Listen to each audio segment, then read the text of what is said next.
coming. And again, thank you so much for being here for our Wednesday, our Wednesday general meetings. And thank you to our candidates who were able to come to our meeting tonight and introduce themselves. District 70 doesn't have a ton of precincts in City Council District 8, so thank you for taking time. But there are a couple. There are a couple in there. So thanks for coming and talking to us. For the primaries. Just want to start off with a little bit of introduction about how we're going to run this. We've been doing this throughout, so all the different city council and mayoral candidates that we've met with have had the same sort of format. We've had pretty good feedback from the candidates. They kind of liked this format. So, for the candidates, if you want to get with me after, that would be awesome. If you have any thoughts about how this is, if you like it, what we could change. But the basic idea is we did go for equity. We did reach out to all of the Democratic candidates, to invite them. As far as today, each candidate will have 3 minutes to give their speech. And then after that, we have a series of 5 questions that were developed by folks in District 70. And they were even voted on to make sure that they were like priority questions for everyone. Each candidate will get the same, and they did get them in advance. And you'll have 1 minute to answer the question. So a little speedy, but just in the interest of time, we're going to hold you to a minute when we get to answering those questions. Everybody gets the same questions in the same order. And the order of the candidates was randomly decided. So since there were 2, I basically flipped a coin. And Dane Kuplicki is going to go first. All right, so yeah, well, to honor everyone's time and everything, we'll just jump right into it.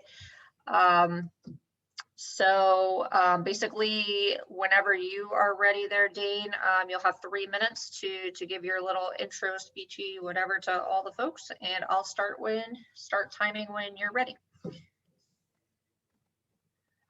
All right, ready whenever. Good. Okay. So hello, everyone. My name is Dane Kuplicki, and I was born and raised here in Pinellas County, and I'm running to serve the residents of District 8 and the residents of St. Pete, because this is the community that helped raise me into the man that I am today. And I would just love more than anything just to serve this community. So I practice as a local eye doctor here at VIP Eye Care. We have 2 locations in St. Pete. And I love seeing patients from our community and hearing their stories. Part of that is really what inspired me to run, because a lot of people have shared stories with me about struggles they've had here in the city, struggles with health. Good. Make sure you're muted there, folks.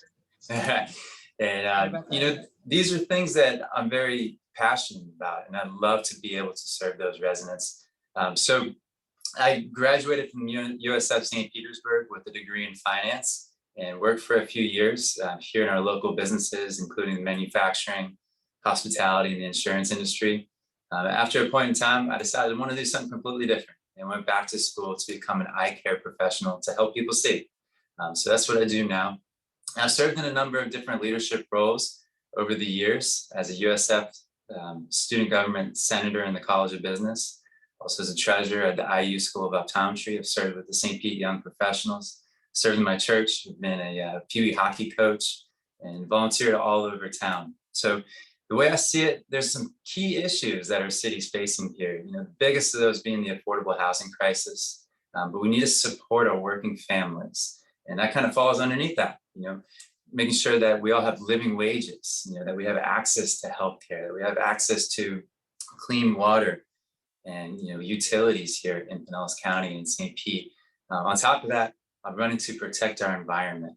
There's a huge elephant in the room, and that's climate change. And we really need to take measures over the next 4 years to ensure that this community is protected and safe from climate change over the next generation and generations to come. Beyond that, I want to make sure that we're supporting our small businesses and maintaining that unique character and vibe that we have here in St. Pete. And that's really the reason I'm running. I feel that I have a history background, have the characteristics to really be effective on council. I work well with others. I love listening to the residents here in St. Pete and our constituents. And I'm going to be a voice for everyone on St. Pete City Council. And I thank you so much for your time today. I look forward to answering all your questions. And I look forward to those ahead. All right, thank you so much for that intro speech. And we'll jump into the questions. Again, you'll have a minute to respond to each question. So our first question is, what are your top 2 accomplishments in public life? I would say as an eye care professional, I would say my top accomplishment would be serving our community and addressing the eye care needs of over 10,000 patients here in St. Petersburg. It's something that I really take to heart and take a lot of pride in. And I've spent the last 4.5 years of my life dedicated to doing that. On top of that, is being a senator in the College of Business at the University of South Florida, St. Petersburg. I had the chance to take a key part in forming the Constitution that laid forth the groundwork for student life to thrive on campus. I lived in the first dorm there at USF St. Pete. And, before that dorm was built, there really wasn't any student life on campus. And we really needed to kind of lay forth a new constitution that would open up the door for clubs and activities, intramural sports, building a cafeteria and food hall on campus, being inclusive and welcoming all different types of students to live and learn on the campus. So that's something I took a lot of pride in doing. And those are my top 2 things, amongst many others. Yeah, you just hit time too. So yeah, thank you so much. So on to our second question. How would you facilitate a dialogue between law enforcement and St. Pete community and citizens groups to address the issue of police reform? I would say always keeping an open ear and listening and engaging with both the residents and the St. Pete police. I think we have a fantastic police department, with the chief just getting awarded just a really, awesome award, to designate just the service that he's given to our community. And I think that has really resounded within our police department. But, there's always chance or always the opportunity for reform. I think the call program is a fantastic program that's kind of getting out of that pilot phase. I've talked to Terry Ballier, who is the head of the nonprofit group that's heading that up. And, she gave me a really good insight into the call program and where they're looking to take that over the next few years. So that's something I definitely want to see us invest more into and see that implemented, on a much larger scale citywide. On top of that, I think that we really need to invest more in community policing and having our police officers go out into all the various communities and neighborhoods here in St. Pete and being engaged with the residents, being engaged with the neighborhood association so that everyone really knows who those police officers are and that they have a good understanding and a good rapport with them. I think that goes a long way. All right, thank you so much. All right, third question. So what does affordable housing mean to you, and how have you fought to expedite this in the city of St. Petersburg? So it means the world to me because, these are folks, the folks that are looking for affordable housing, that's really a large majority of our community, are integral members of the fabric of our community, our teachers, our firefighters, our social workers, folks that work in our city government. So they really need to have an opportunity to be able to live here in St. Pete and not have to travel 40 minutes in to work from North County or from the other side of the Sunshine Skyway. They need to be able to have a short commute here to work in St. Pete and then also be members of the community. So, if you don't live in the community or you're not able to afford to live in that community that you're working in, you really lose a lot of the critical connection to that community. So, it means that we need to have folks from all different income levels and all different percentages of that AMI able to live here in St. Pete. And that's something I'm going to go to work on right away as a city council member. I think it's something that many people have just talked about on the campaign trail over the years. And I think it's been an overwhelming theme for the last, last number of election cycles that I've seen here in St. Pete. So I'm going to go to work on that right away. It's going to require a once in a generation response to really tackle this problem. And okay. Thank you so much. And sort of a follow-up question. How will you ensure affordable housing for all residents, no matter what the housing market is like? I think we really need to make designations within the amount of affordable housing that we're creating, so that's an inclusionary to residents of all different percentages of that AMI. I think the biggest way that we tackle the affordable housing crisis is through zoning. We have some really fantastic tools that aren't going to cost the taxpayers a dime to really implement, and that's going to be the fastest thing that we can implement here in St. Pete. Things that I'm talking about along that line include upzoning, allowing the combination of parcels with upzoning, lowering the restrictions on the architectural design standards, and really dropping some of the restrictions on accessory dwelling units so that we can allow those to really expand. It comes down to a supply and demand equation, and we really need more supply. We need to build more units so that everyone can be able to live and work here in St. Pete. We can also use things like community land trusts, use state and federal and county money to get people into homes. And really, it's going to require a big response in order to tackle this. There's so many units and so many people that need to find housing. I'm going to be going to bat on that from day one. Thank you so much. And our last question, how will you work to make restitution to the Black community who was displaced years ago as part of the Trop redevelopment? I think first and foremost, we need to listen to their needs and then take action to address those needs. I think that the biggest tool that we can use is the CBA. We can use that CBA to drive and promote Black businesses, Black-owned businesses, and train those business owners so that they have the skills to run a business effectively. I think that we really need to invest in a credit union, a Black-owned credit union down in the south side of St. Pete that can give financing to these business owners. On top of that, we need to make sure that the streets are safe and that folks feel comfortable in their neighborhoods going out and participating in neighborhood activities. We need to work on transportation options down to the south side that can really connect whatever goes into that Trop site to all corners of the south side. And we need to give funding to those neighborhoods, for job training, for getting youth out there into different programs so that they're not on the streets, looking at, dealing drugs or getting into trouble. We need to give them opportunities through our community centers. I think we need to build another community center too, at least here in St. Pete, to be able to house all those different programs that I want to create. Right. Well, thank you so much.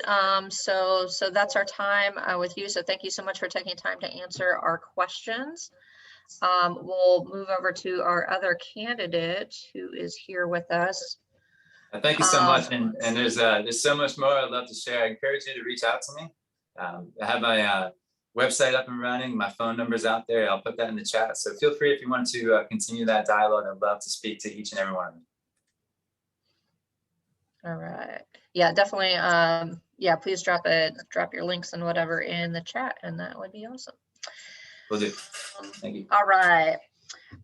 So Richie Floyd is up next. And you'll have 3 minutes to give your little, speechy thing. So I'll start timing whenever you are ready. Great. Thanks for having me. My name is Richie Floyd. I'm running for District 8 City Council in St. Pete. I'm a science teacher. I taught middle school science at Azalea Middle School. Before that, I was an electrical engineer. And I'm a District 70 resident. I live in precinct 228. I think it's one of the furthest north, right here by the main library. So yeah, there's only a couple of precincts, maybe only one that's overlaps District 8 and District 70. There's two, and I live in one of them. So it's nice to be here amongst my neighbors, I guess. So anyway, yeah, so I'm a teacher and I'm running for St. Pete City Council. The basic is because I want to help do my part to build a city that works for everyone. And, like I said, I'm a teacher and a former engineer, but more importantly, I'm a political organizer and have a background in political organizing in the city and in the state. I was a leader on the Fight for 15 campaign last year, led volunteer recruitment and coordination for our text banking campaign in the Florida for 15 coalition. We sent over 3.1 million texts to voters across the state, did our little part in getting that across the finish line. And I've worked on other issues like resolutions in the city in support of Green New Deal and Medicare for All, and some criminal justice reform things and voting rights. And so I take an organizer's perspective to things, and that's how I'll do things as a city councilor. And so what I'm running on is, big ideas like environmental justice, economic justice, and social justice for everyone in the city. And that goes down to the nitty gritty, which is, making sure everyone has a roof over their head, making sure that everyone has food on their table, making sure that people have clothes on their backs, and really looking out for the working people of the city first and foremost. So we're talking about affordable housing, better jobs and wages for our existing residents, ensuring that we are prepared and resilient for climate change, and not just as a city, but making sure that our working people and the people who need it most are centered in the environmental struggle and things like that. And so that's really the issues that the campaign's about. But even more specifically, the campaign is about connecting to the community. And what I mean when I say that is how we run the campaign totally so far, which is knocking on a lot of doors. We've knocked on, I have lost count, over 10,000 doors in the district. We're the only campaign to qualify by collecting petitions instead of just paying a fee. And our average donation is about $30, and we have more donations than everyone in the city almost combined. And so it's a real grassroots campaign. We've worked hard to do that, and we're going to continue to make sure that we're connected to the community beyond this campaign, and hopefully while I'm your city councilor for District 8. Thank you so much, Richie, for that. And all right, so now we'll get into our questions. Again, you'll have 1 minute to respond to each question. So first question is, what are your top 2 accomplishments in public life? Yeah, I think my top 2 accomplishments, I mentioned both of them, I think, in my opening. The one I'll start with, I guess, in public life is the political organizing things that I've worked on before. I guess if I had to choose one, I would choose the $15 minimum wage. I mean, I like to think that I did a small part, my small part in making that a reality for working people in Florida. It gave a raise, and it's going to give a raise starting in just a few months to millions of people across our state. And it was a big part of what I worked on last year in my spare time. It took up pretty much all of my spare time throughout September and October of last year. And so I'm really happy about that passing and getting over the finish line, especially by a narrow margin. Well, it was over 60%, but we all know how Florida's Constitution works. And secondly, I would say just surviving my first year of teaching. I was at Azalea Middle School. It was a Title I middle school. We had the coronavirus pandemic start up at the end of the year. It was a very difficult situation. And so I'm very proud of having survived and thrived in that environment. Thank you so much for that. All right, second question. How would you facilitate a dialogue between law enforcement and St. Pete community and citizens groups to address the issue of police reform? Yeah, I can speak to this a little bit because I've done it some. Last year, I was, I'm a community member in touch with the people in the city. I participated in some of the Black Lives Matter protests, and I personally know a lot of the people who led it. And so whenever things started to get bad, through the organizations I work with, we wrote up some of the police reform things we'd like to see, and we shopped it around to different groups. And actually the top demand on the list was a program like the Call program, and the police got on board with it, and the protesters had it as one of their top demands, and the political organizations that I work with did. And so, I'll just look to do that, see how we can make tangible gains that we can all come together and agree on as a city, and organize to make that change happen. And so I'll just continue to do that. Okay. All right, thank you so much. Okay, next question. So what does affordable housing mean to you, and how have you fought to expedite this in the city of St. Petersburg? Affordable housing to me means that, families have a roof over their head without breaking the bank. We have housing for people who have low to no income. Affordable means different things to different people. based off of what their income is. I think the standard is a third of your income. Well, if you have no income, or if you have a fixed income, you should have a housing as well. And so, I make sure that when we talk about the housing situation, we talk about the least among us, those who have low to no income, and we need to make sure that we're doing things for them also. So how have I fought for it in the past? I've been a part of groups who have spoken before council and talked about the need for funding things that aren't market-based solutions, the need for actually going through with the solutions that we have now wholeheartedly. And those are some of the things that I have done. And I think the next question is about what I'm interested in doing. So I'll save the rest for that. Okay, so next question is a bit of a follow-up question. How will you ensure affordable housing for all residents, no matter what the housing market is like? So we released our campaign platform last week, I believe, maybe the week before, and it has a 3-tiered approach to housing. The first is for those people who are on low to no income. We need to guarantee housing as a right in the city. We need to take a housing first approach to people experiencing homelessness, because one, everything is easier when you have a roof over your head. 2, it saves us money as a city, and other cities have shown us that it's cheaper to house people than to criminalize homelessness. And then since I only have a minute, the next level is ensuring that we take housing out of the market as best as we possibly can, because the market does not satisfy human need. It satisfies private profit. And so we have to do that through things like investment and expanding of our public housing, and investment and expansion of our community land trusts. Those things keep housing permanently affordable to everyone that wants to live in those situations, and everyone that needs to live in those situations. And then finally, for higher level income people, because we're missing housing at all levels, we can do some zoning changes. All right, thank you so much. And last question, how will you work to make restitution to the Black community who was displaced years ago as part of the Trop redevelopment? Yeah, this has got to be the number one thing that we look to do whenever we redevelop the Trop. Last time this happened, there was a resolution that was passed that said we would bring 600 or so jobs to the city by doing this, primarily for the African-American community. Well, a resolution is not legally binding. It has no teeth. This time, I'm looking for there to be contractual obligations on the city and the developers that participate in the redevelopment of the site. So that way, we're guaranteed a certain number of jobs. There are legal obligations to make sure that we actually get those jobs in a way that there wasn't in the past. You can do that through the CBA, but we should make sure that we do that in a unique way on this contract that we're going to be giving out here. That's number one. Number two is we need to also make sure that we're not causing any more harm when we redevelop the site, because it's going to create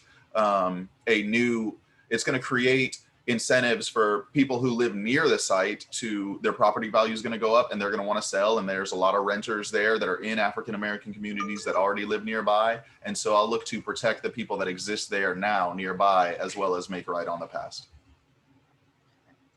Thank you so much for sharing those responses. Definitely appreciate both of you being here this evening. Please drop your information in. Definitely. And yes, just again, want to thank both of you. I know with schedules are probably very busy with all the different forums going on here, there, and everywhere. So thank you so much for taking time to come meet with us in our District 70 meeting as well. Our next thing that we generally do is we have breakouts among our neighbors. So candidates will not be part of that, I guess. So if you have other things to do, you might want to go do them. But again, we do really appreciate you being here tonight. So thank you so much for your time again. Thank you. Have a good night. Let me just see. 2, 3, okay. And I do want to give folks an opportunity just to interact for a few minutes. So I'm going to assign just a few breakout rooms. We're going to keep this moderately short because we do have some things going on after. And I do just want to point out that the person like Matt's normally the one that does the breakout. So hopefully I don't mess this up. That He took the bar yesterday and today. He took the bar. He asked for good mojo because he doesn't know how he did it. So send Matt some good mojo with the bar. All right. And let me just, okay. I think I'm doing this correctly. Okay, I'm gonna do that. Okay, all right, so I'm gonna move you over to the room. We should have at least a few folks, like 3-ish folks in each one. So I'm going to move you now. We'll take like 5-ish minutes, just talk about what you heard from the different candidates, pros, cons, whatever you want to talk about. They are not in the room, so feel free to speak freely. And I'll see you folks in just a few minutes.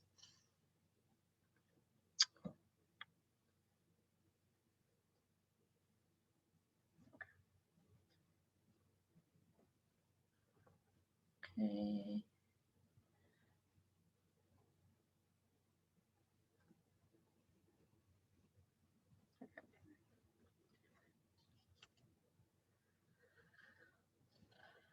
We'll do 5.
Hi, Norma.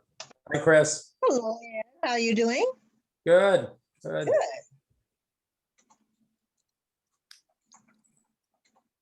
I was telling them how you had us spoiled, where you gave us all those lists last. You kept us running. It worked. I felt the pressure. Well, it worked. I think it It worked, worked. It definitely. worked. Yeah. You spoon fed us. Yes, We would like that again. yes. Well, we got a phone and text bank for you tonight, so. Unfortunately, I'm not going to be able to participate in that, but I would do that any other time, but not tonight. Well, it's going on till November, so. Yeah, okay. Yeah, and you know I'll be there. Yeah, is But- it technology but we've also- used but before? also not tonight. Yeah, well, I'll get If into it, and once we get there. I mean, I'll be sending out the links and explaining, and you can always get back with Ed to find out what you need to do if you can do it at any point later. But Christy, are we okay to move on now? Where are we up to on the agenda there? We're ready. We're ready Okay. when you are. So that's what we're talking about now is Okay. So I just wanted to introduce Ed, which is ridiculous because everybody knows Ed. So I'm not introducing Ed. I'm just here to say that Ed's prepared one of his famous PowerPoints, and he's going to go through it all with us, and then you can ask lots of juicy questions because you like that. And like I said, you know, the phone bank will be open. It's already up and running, quite frankly, and Ed will explain all that, and I will send out the link again, but Ed has all that information. So with no further ado, I will ask Ed to start this rolling. Okay. Share, I have to, there it is. Okay. Okay. And I've got to go in here and, Slideshow. is it showing up? Not yet. Yeah, Yeah, now you just have to hit slideshow. Yeah, Over to the I right. can't see things the way. There you go, right Yeah, there. right there, yeah. Yep. No. Okay, cool. yeah, Good. Christy asked, Joan and I were making noises about, we should get a phone bank going. So Christy asked us to look into that and put a plan together. And what we actually did was we branched out a little bit from there, and there's a couple of other areas where we can work on outreach for the municipal elections. And you probably know this, all of you know this, but if any candidate gets more than 50% on August 24th, they win. So some of us are nervous that if the Republicans get all their people out for Blackmun, what's his name, Blackmun? See how you say it? Blackman, yeah. Blackman, that, you know, that they could take it on August 24th. Hopefully there'll be enough Democratic votes that he won't get that, but then we'll still be up against him in November. What we need to do is we need to get our vote by mail ballots mailed back. People have them, and we've got to get the people that aren't vote by mail out on the 24th. So just on the city council districts, we only have 3 districts that are at play in the August 24th primary. We heard from the 2 gentlemen from District 8, which has 2 precincts in District 70. And then in November, the way the city council works is that for the primary, you'll vote for candidates only in your own city council district. Oh, So with 1, 4, and 8, that means we only have a couple of precincts up there one of which Richie lives in up by Steve's area, that are in play. And the same thing, if you get more than 50%, they win on August 24th. And then everybody in the city votes on all the districts on November 2nd.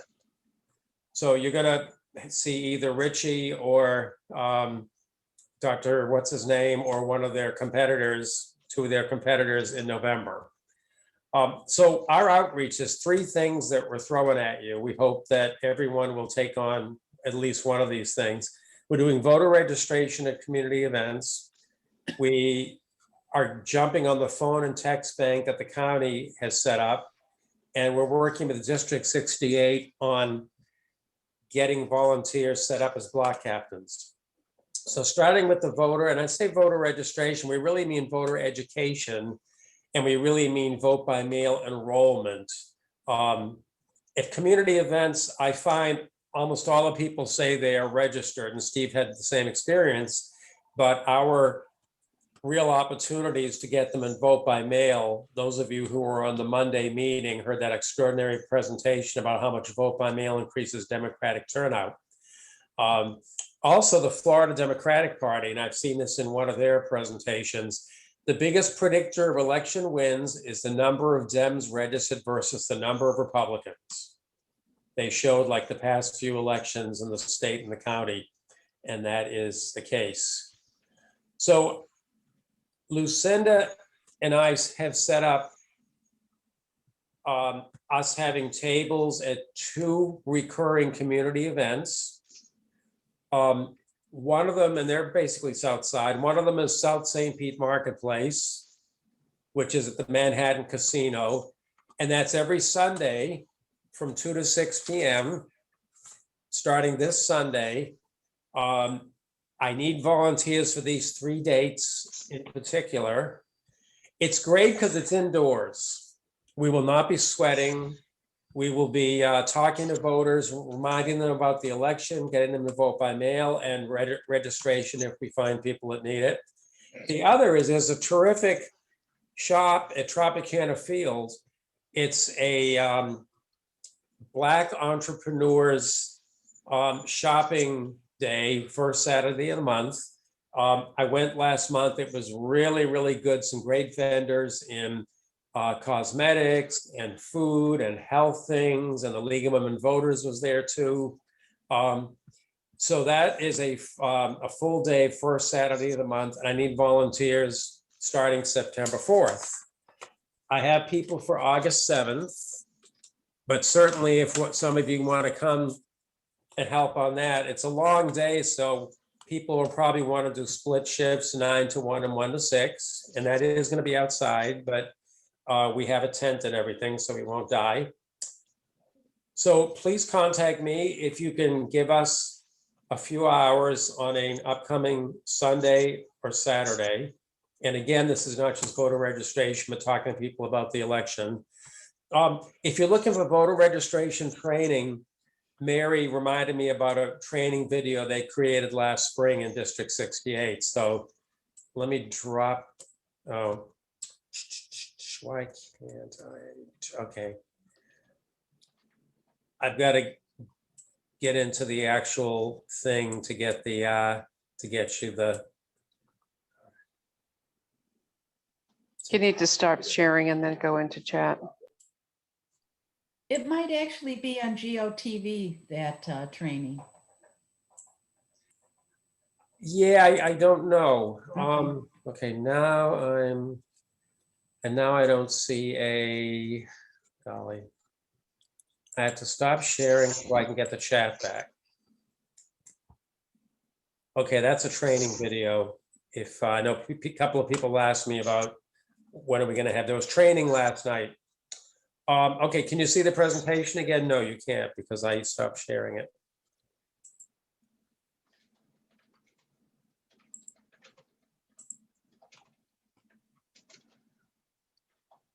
Can you can't see it now, can you?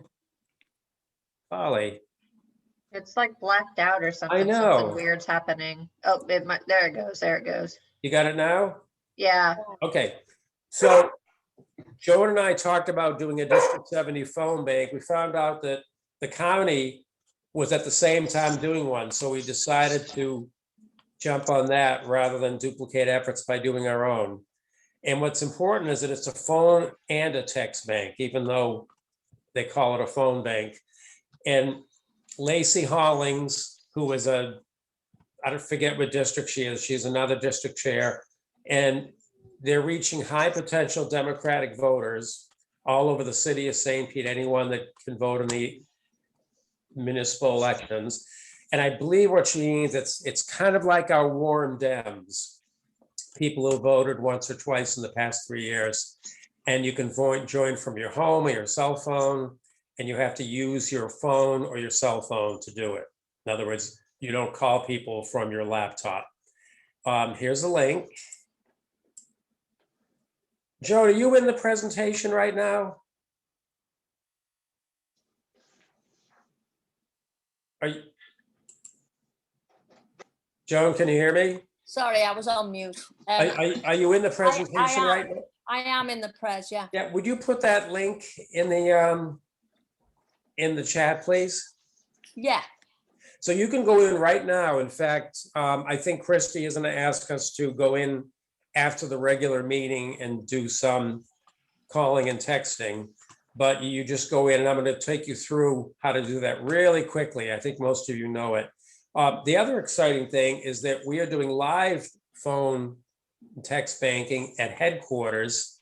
It's going on, I guess it's on tonight, Tuesday through Thursdays and Saturday afternoons.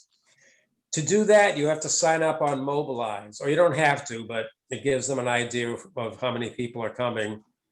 And Joan and I figured we should do Wednesday night as District 70 nights. So we've got August 4th, August 11th, and August 18th, when we will be there, and hoping a couple or a few of you will join us and do some live phone banking together. We did some of that in 2019, obviously none in 2020. But in the sign up for that, you can sign up at Mobilize, so we know who to expect. Joan, if you want to drop that link into that would save I'm us. trying, but it's like not happening, so you'll have to give me a minute. I had this all ready to go, and of course it's not there now. It'd be really great if also you just emailed us these different things, these different links, then I I agree. know I can get And we have into them all. that. Yeah, exactly. Thank Joan, you. can Just you, email Joan them. or Ed, could you just share the link to the slides? Because then everyone can just directly access Alright. them. Christie, long as you- I don't know how to put the presentation anywhere with a link. Okay, if you can share it with me, then I Yeah. should be able to take care of it. Just make sure to make me an editor on it as well. Or is it just like a PowerPoint or It's just something a on your? PowerPoint. I'll send Okay, it it's to not you through Google right Sheets or after. whatever. I got you. But I'm going to put that link in just because it's so important. And I don't know why it won't show me the copy. It won't show me the chat thing. And while I'm screen I'll put it saving. in now. You did? Okay, good. I'll leave it with you then. And this one that I put in now, this is for sign up for, but only for the one in the office. The Right. sign on Mobilize is only for the office one, not for the one you do at home. What's the open VPB link there, Joan? That's the link that takes you straight into the phone bank. Okay, And sometimes it asks you that number, which is why it's at, that number is at the end there. Sometimes it'll ask you that, but generally not. But you just need to remember that that's the code it's asking you there. And there is no sign up for doing the virtual phone bank. You just go in the link. There's no sign up in advance. Okay, so we're discussing, basically we're asking voters to get their mail ballot the heck out ASAP, or to vote in person on the 24th. And we're also asking voters what issues they care about, like these. It'll be open-ended. So when you go in that phone bank, and if you guys know this already, speak up if I'm like talking down to you, or if you don't need to go through this, just, yell and tell me. You'll get to a window, it says start making calls. You click on that. You'll have to enter your action ID, which you might have used for minivan. And if you don't have one, then you can create one. See where it says create an action ID account? And then when you enter your action ID, it will send your cell phone a code.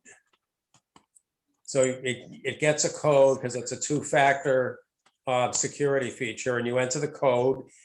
And then this is in case you have to create an action ID account. The screen's gonna look like this. It's pretty simple. So then you will finally get a voter. You'll see on the left, there's a lot of information about the voter.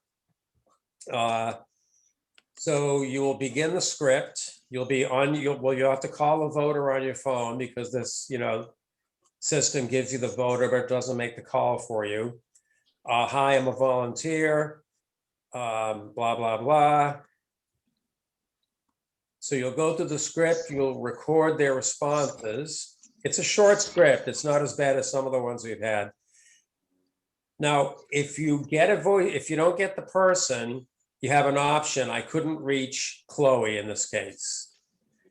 So you click on I couldn't reach Chloe, and then you can go down to the reasons you couldn't reach her, and you can do left message, wrong number, disconnected, hostile, or whatever. And then the script has a suggested voicemail right in there for you. So you can read this when you're leaving a voicemail. It's pretty short, or you can change it. And here it is, how you're going to see it in the script. So if you want to make it a text bank, and I texted 100 voters last night, and I'll tell you more about that in a minute. What you do is you have that I couldn't reach Chloe thing again, right? Even if you don't want to call, you're not in the mood to make phone calls. I wasn't last night, so I didn't. So I couldn't reach Chloe.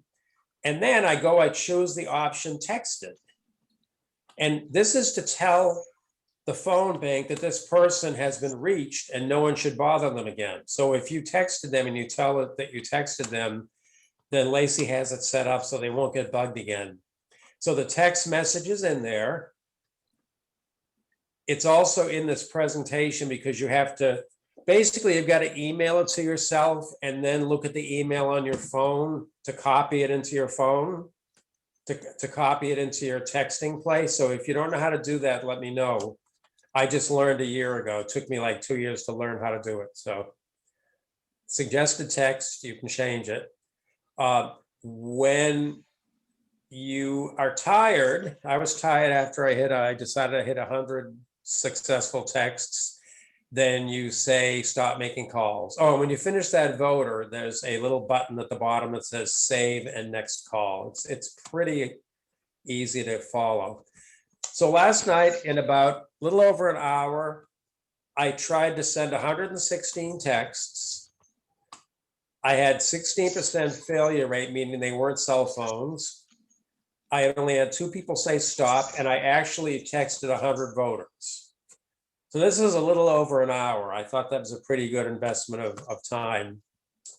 Okay, the last opportunity we have is if we know people, or if you want to get active in your own neighborhood, we can get people into block captains. This is District 68's master plan, and they have helped us a great deal. So what you do is you're reaching out to the people in your neighborhood, and Ann Ghosh ran this last year. It's also called Adopt Your Block, and that's how she ran it. So you have a volunteer, they can take their block, or they can take their 3 or 4 or 5 blocks. They can get their 10 houses or whatever they want, or they can get 50 houses if they want it.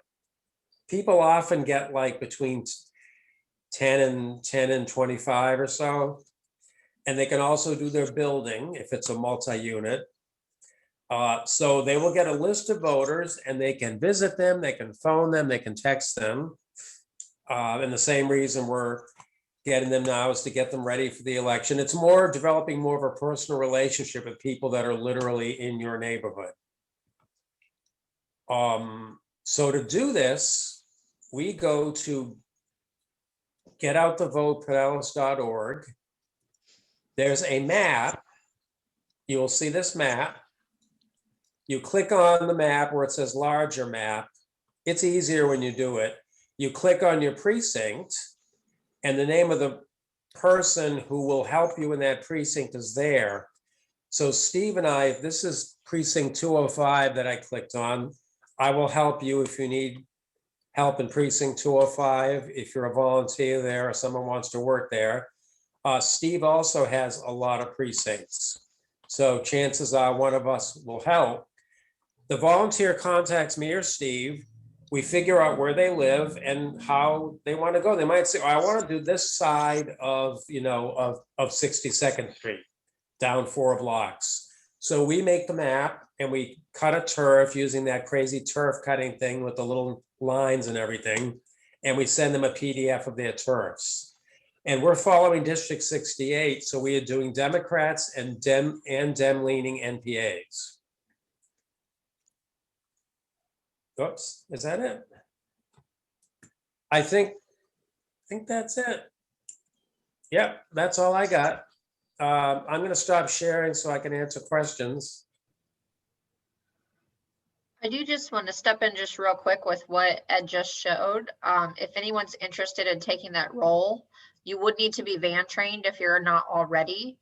But we would like to spread that love around because like Ed said, Ed and Steve and me, we have a few different precincts that we're covering. So ultimately we would like each, like maybe PCP or at least each person having one area. But that is a place that we have a need that we'd like to grow volunteers into at some point. So if you're interested in that, let me know.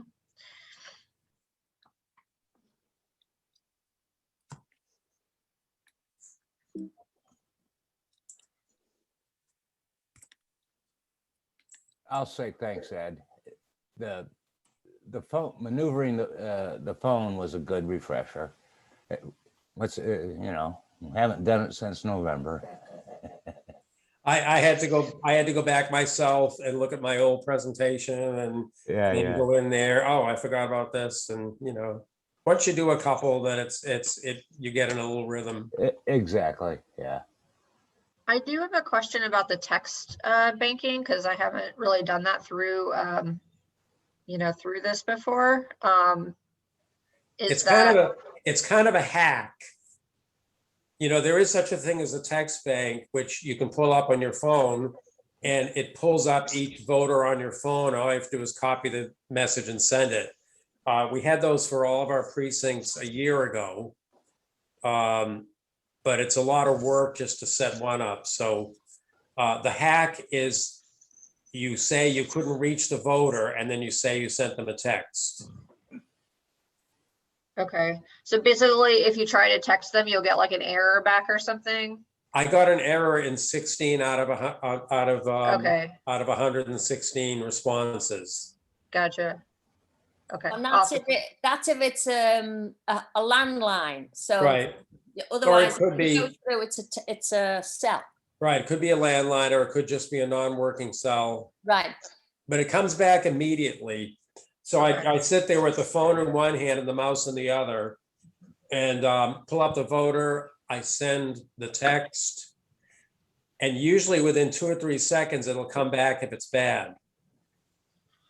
And then if it didn't come back, then I tell the phone bank on the laptop that I have texted that voter. Okay. Cool. Yeah, it's not set up to be a text bank, but I figured that out a while back that, a lot of people want to text, don't want to call. I have a question.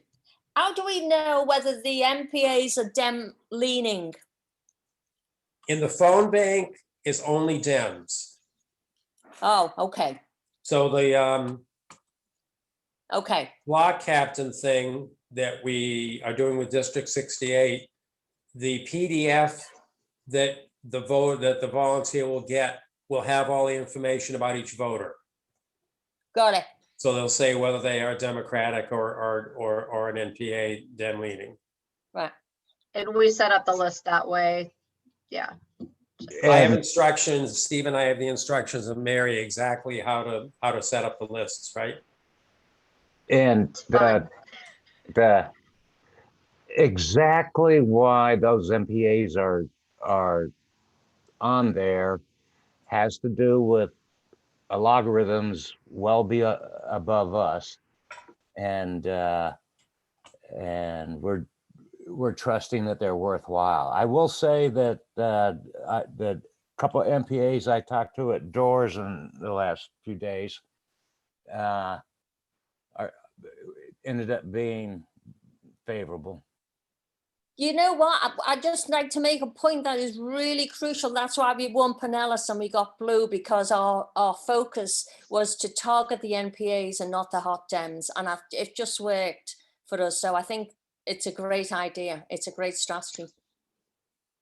And right now, something like 45% of voters, they don't know who they're voting for. So that little bit of a nudge, you know, can Yeah. help.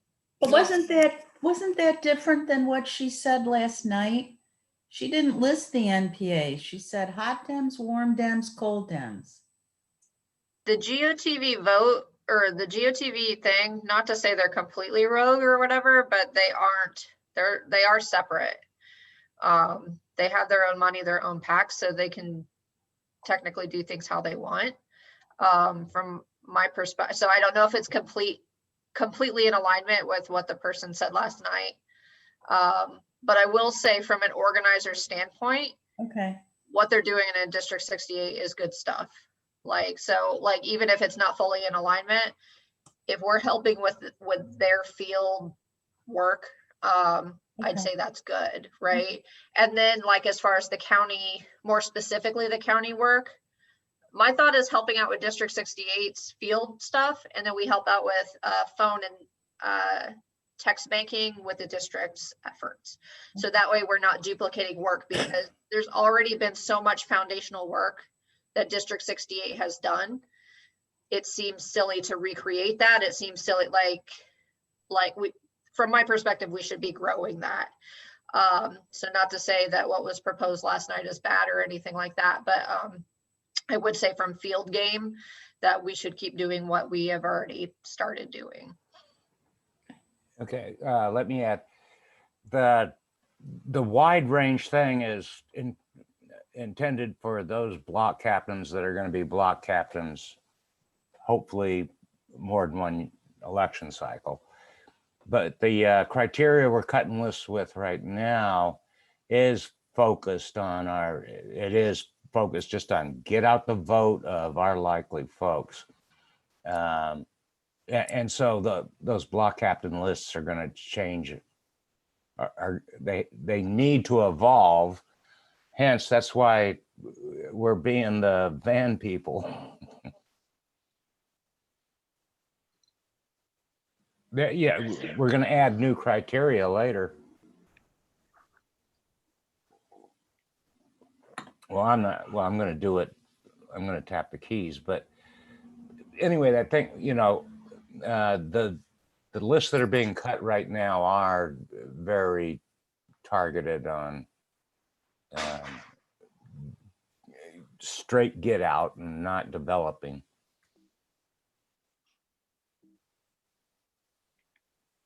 But part of the process too with the block captain situation is you're having conversations with your people you're knocking doors on, right? So there is a bit of a script. There is a bit of it's not just meant to be just to get out the vote. You should be having conversations and trying to make those, you know, connections. And since it's neighbor to neighbor, as they take ownership of that, it gives them the opportunity to continue building those relationships, because it is literally their neighbors, right? So when I go knock on my doors, I'm looking forward to it because I just moved to this neighborhood, right? So I'm actually looking forward to getting to know some of my neighbors and, like, you know, hoping to build some of that community and, you know, that sort of thing. So exactly. And those lists will stay, but right now we're generating lists just between now and the primary that are to do, you know, specific get out the vote. But yeah, the block captains need a list with everybody on it.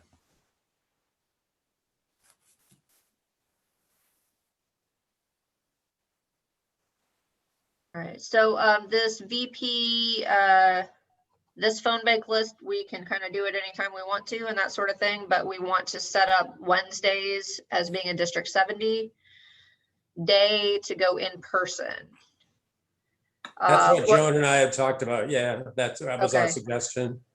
Do we want to set up a day every couple of weeks? Or I guess my recommendation would be, I think that might get overwhelming to try to get volunteers for all the time. So maybe we make Wednesday our night and maybe go back and forth, in person, virtual, in person, virtual, something like that.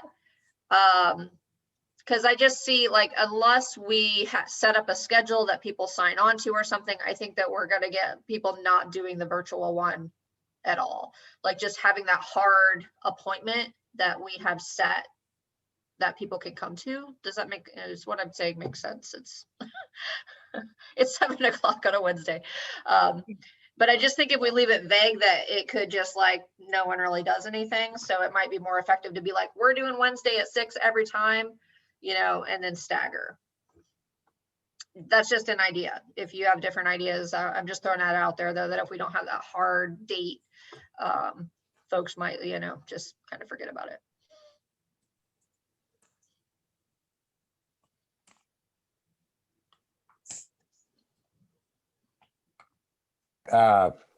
I like schedules.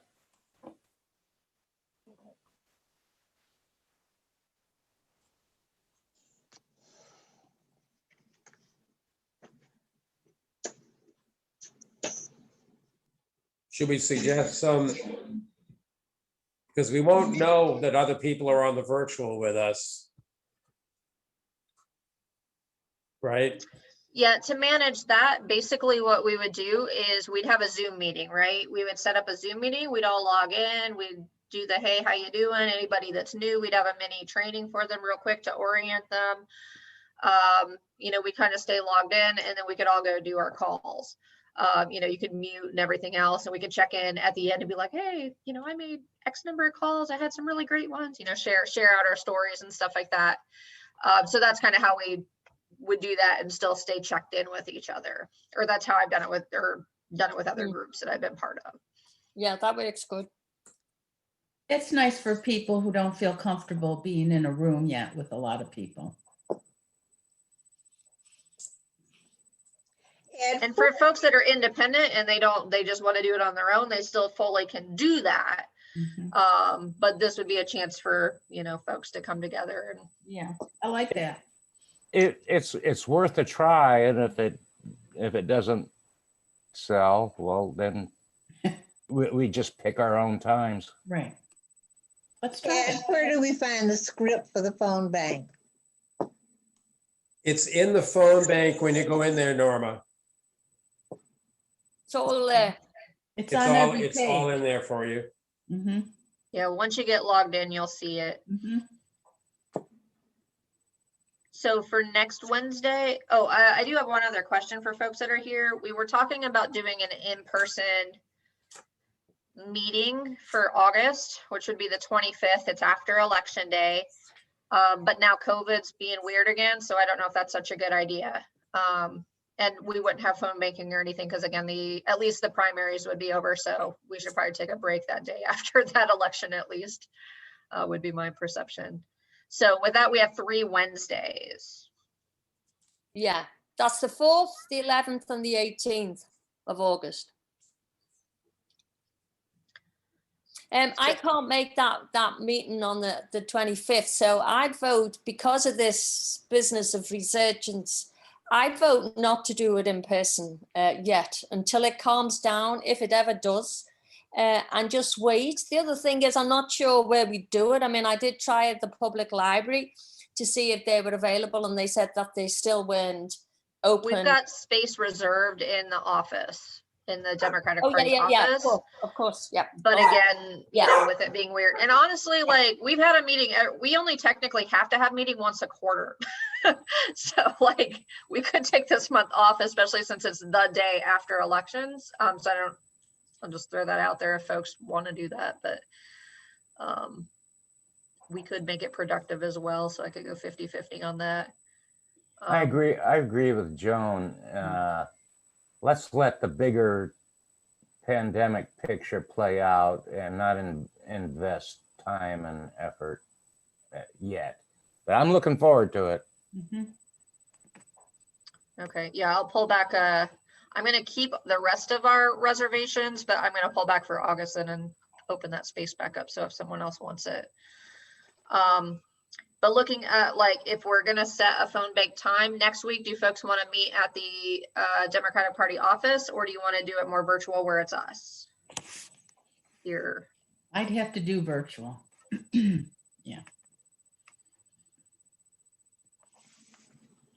What do other folks think? And I'd be happy to go to the office if there was only like 3 of us. But if they're in the hopes of there's more, virtual is still probably a great idea. I'm a little reticent to do it, but Ed, what do you think on that one? In terms of how many do you think will get there? Whenever we've done phone banking at the office, there's usually been no more than like 3 or 4 people. But I am more concerned now than I was a couple of weeks ago. Yeah, I think we should do it virtual. Yeah, Just to start off and get people on a roll here. I think we don't see all of what's going on. My partner works in a nursing home right now. And in the past 2 weeks, they've had 17 patients Yeah, come down with COVID and a few deaths already. So yeah. I think it's all going on and we don't even realize to what extent. Mhm. Yeah, it's not pretty. Mm-mm. I look after my 103-year-old mother-in-law, and last week they had 8 cases. So you know, it's not a pretty situation. So we shouldn't really be meeting yet until we see further information on this. I like Next the week. idea of that virtual one, Christy, you described. Yeah, Well, what I heard, or what I thought I heard Joan and Ed saying is that they wanted to help contribute to the counties. So I just wanted to make sure that that was being honored as well, if that is something, but COVID is kind of being weird again. So, yeah. but this doesn't mean too, like if we get 4 or 5 of us online and a few folks want to go to the office, like that's fine too. If it's just like a couple of us, like, you know, it's a little less motivating, I guess. I but- think if we're doing it, it's okay as long as we tell people, you know, that's what we did instead of going to the office, and we're still doing it. As long as we're still doing it, I Right. think it's okay. Right. And for my purposes, like, I can make the Zoom for folks, like if we're going that way, but obviously if everyone's going to the office, then we don't need that. Not to say it really, you know, if I make it, and we don't use it, it doesn't mean anything either. But what I'm kind of hearing from folks is next week we'll get together at 6 o'clock. We'll do a virtual one. And I'll make sure to send it out to everybody, invite them, and try to get folks to, you know, to participate in that. The only thing is we don't normally put the link out generally. So if you want the link, you know, contact me and I'll send it to them directly. That's what we've done in the past, because I think it might be better to do that. That's fair. And I'd also just say too, that directly asking folks that you know to join us will be more powerful than broadcasting emails and stuff. So, you know, invite your friends, invite the people that you know better than I know them, and, you know, maybe reach out and, you know, make those calls to your besties in the district and that sort of thing, and pull them back in. So it's not just, you know, a few of us. Well, you know, the bank was open on the 24th. So have they had people at the office already doing it? Do we know anything about the feedback on that? I don't know. No. Ed, do you know?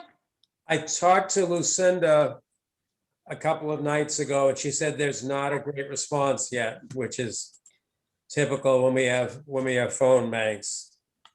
Yeah, but I think But this might also be why too, right? If folks are nervous about COVID, maybe it's just something better to do like a more virtual one. So maybe we could reach out to like Lacey and them and invite them to do it through, you know, with our Zoom one, so it could be bigger, you know. That would be cool. I don't want to disrupt and like change their plans, but at the same time, you know, COVID's COVID, so we still got to be safe and do the responsible thing where we can. And for phone banking, it doesn't matter. Technically, it doesn't matter where you're doing it, right? We need to knock on doors at some point in some way. That's definitely true. But like as far as phone banking, whether you know you're doing it from home or you're doing it from wherever. So we You know, can. Joan, it turns out that I just looked in the email that Lucinda sent Monday morning. She's put the link right inside that email. See, Christy, Joan and I were wondering, is it bad to put the link out there unless we screen who gets it? Yeah, I It's worry not about my that. phone bank, so I don't care. No, okay. The responsible answer to that is, I mean, I suppose you could get someone that would go in there and start calling people and being a jerk and be like, yeah, I'm with the Democratic Party. Like, I don't, you know, like that's about the only thing I can think would happen is you get some like Republican who gets a hold of it and starts like being like, yeah, I'm a Democrat and like I hate everybody or whatever they might say. But I mean, the email list we have, it's going out to friendly people, right? It's not going out to like enemies or whatever. It's members, it's whatever. So from that perspective, I think it would be fine. Although again, I don't think too many people are even going to click the link unless someone is like, hey, did you hear about the thing and would you join me in doing it, you know? Yeah, if Lucinda's putting it out, I guess that, you know, means we shouldn't worry about it. Yeah. Okay, all right. I won't worry about it. I have a question about New Dems, but it's nothing to do with this. And so if we're going, I mean, if we're finishing up here, you know, people can go. But Christy, I need to ask you the quick question about it, and you too, Ed. So unless everyone wants to stay, that's fine too. I was just wondering if there was a policy about revisiting I've got the New Dems from January 2020, and there's a lot of them. And with this whole vote by mail, I think they need a direct target about asking them to register to vote by mail specifically, because we could get a lot of bang for our buck on that. And there's a lot of phone calls, and I was thinking of, you know, texting them to do that, but I didn't want to step in and somebody, you know, this is a county thing. Although this is District 70, I only do District 70. I was just wondering if there was anything said about what's going on about the New Dems, because I worry about that. They join and then they're forgotten about it. Because I think it's a great opportunity for us to grab them to do something. And so I feel like I need to revisit this. And I don't mind doing it. I just want to make sure that it's okay to do. Do you have phone numbers on that list? I don't remember. But not all of them, but the ones that I've got, I will. Generally speaking, no, but there are some, enough for me to have a good go at doing what I got. And this is especially the phone numbers, right? So whether or not they're cell phones or text, like let's call those folks, right? Yeah. Text who we can text. If we have a cell phone, we can shoot them a text. But like if it's not, like let's make them first priority. We reach out to them first. There's a chance that they might be in the list already or something, that they might get. They might already be. Yeah, they probably are. Well, I didn't know whether they just needed a special little, you know, hello. Nope. I would say, you know, if you think that that's a good idea, that to reach out to them, you know, specially, let's do it. If we don't have phone numbers and things like that, maybe a special mailer being like, hey, you just joined. You know, if we have something that we can send them, writing them a letter, even write something, providing something that has a little more context of just, or something like that. We could strategize or something. All right, well, let's discuss it then. If we could sort of get it on to talk. Chris, did you want to add something on that? Yeah, didn't Melinda used to give us that list every month or so, Christy? Yeah. And then you'd send them to Joni and I would divide them up in precincts and send them to the precinct chairs. We haven't gotten that in 2-3 months, right? Yeah, Melinda's not doing that anymore, but I could reach out and get it again. I got one of your sends, Chris. Yeah. So if she's not doing it, is somebody else or? We can probably pull it from Van too, new folks, right? I So if they're don't know. not, but I can reach out. I don't know, somebody has a No, list. it would take skill well above any of us to do that. Fair, like I'm not super, yeah, I'm definitely not. You're super- right, Steve. At Um, least for me. The new Dems come from a list that the SOE sends to us. Right. And I don't know who's getting it now, whether, has that been Melinda then? Because it used to be Deb Anderson. Used to be It wa- Melinda. Yeah, it was Melinda for a while, but I think she stopped doing it as well. So it was like monthly, but then they kind of Right. stopped and I Well, forgot about it. So I Can can we, check I'm that going out. to ask Lucinda and see if Lucinda knows what's going on with them then. That's cool. There were a lot of people on that list. There's a lot of people. There's a long Now, like I list. say, we've got addresses, but not necessarily phone numbers. Yeah, the They're a bit information skinny. was But we can sporadic. start with them. That's what I'm thinking, you know, if we can get Yeah. the vote out, Yeah, you know, I mean, time is of the essence now, isn't it? yeah. You can probably get some money from Lucinda if you hit her with that. For Right. postage. That's a good idea. I'll put on my money hat. All right. Okay, Get thank it. you. Yeah, sounds worthy to me, so I'm all for it. Hmm. But yeah, I'll set up a Zoom for next week. I'll make like a Facebook event for our folks, you know, send it out in emails and whatnot, and we'll plan on at least meeting briefly for Zoom. And if you are willing, you know, give your quickie training again for folks that might be new. If you don't want to do that too, like I can pick up that. Unfortunately, I'm whatever. traveling next Wednesday, Okay. so I won't be even back until after back in the airport until at least 7. So Okay. Well, yeah, we unfortunately, can, for anyone that is new, we can run through a quick training and, you know, run through the script a little bit together and that sort of thing, and then get started.